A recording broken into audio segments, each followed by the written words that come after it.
हमारे बगल की हमारे अत्यंत प्रिय जो देश होते हैं उनका नाम है नेपाल। और हमारी ये राज्य में ऐसा कोई नौजवान नहीं है कि कभी जिंदगी में एक या दो बार नेपाल ना गए होंगे। लेकिन आज बड़ी दुख की बात यह है कि नेपाल के साथ हमारे देश हिंदुस्तान को भारत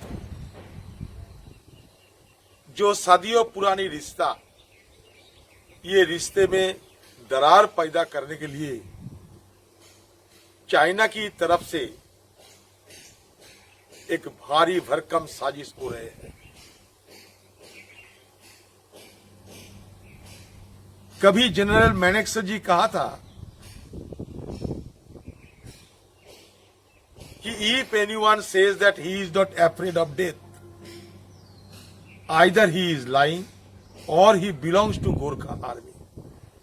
मतलब अगर कोई कहे कि हम मौत से नहीं डरते तो इसका मतलब यह है कि वो या तो झूठ बोलते हैं और या तो गोरखा आर्मी के वो एक सदस्य है। तो ये वीरता की तेज हिम्मत, देशभक्ति की एक मिसाल है हमारे गोरखा भाइयों ने।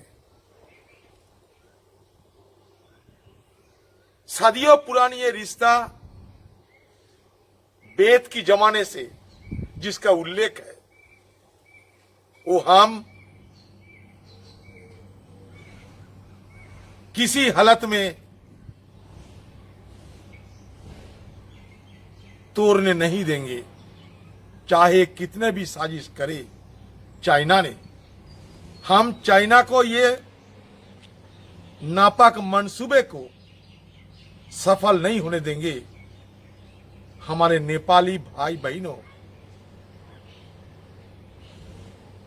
नेपाल की उत्तर, चाइना बाकी, दक्षिण, पूर्व, पश्चिम सारे हिंदुस्तान है।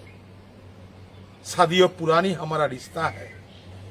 हम एक साथ उठते हैं, बैठते हैं, पशुपतिनाथ जी दर्शन करने जाते हैं, लुम्बिनी जाते हैं।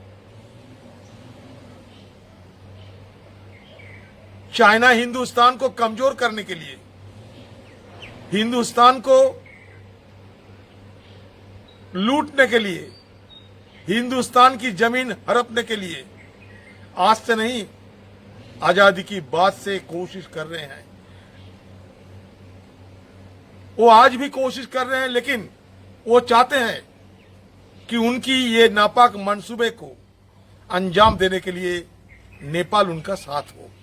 मैं ये नहीं कहते कि नेपाल उनके साथ आए, कभी नहीं है, लेकिन वो कोशिश करते हैं। बिल्कुल ये बात हमें समझना चाहिए और हमें ये बात को ध्यान में रखना चाहिए। वो चाहते हैं कि हिंदुस्तान के खिलाफ तरह तरह की भड़काऊ वाली बयानबाजी करके, भाषण देकर, गुमराह करके हमारे दोनों देश के बीच एक दरार पैदा करे। लेकिन ये दरार हम पैदा नहीं होने देंगे। हाथ जोड़कर मैं नेपाल वासियों को ये जरूर विनती करूंगा कि आप कभी चाइना की भड़काऊ वाले भाषण में आप हिंदुस्तान पे ऊपर कभी गलत फहमी ना कर बैठे।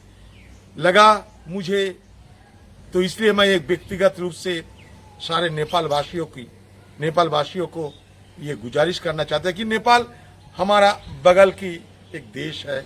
मैं बहुत पसंद करता हूँ, इज्जत करता हूँ, वो हमारा परिवार की तरह है।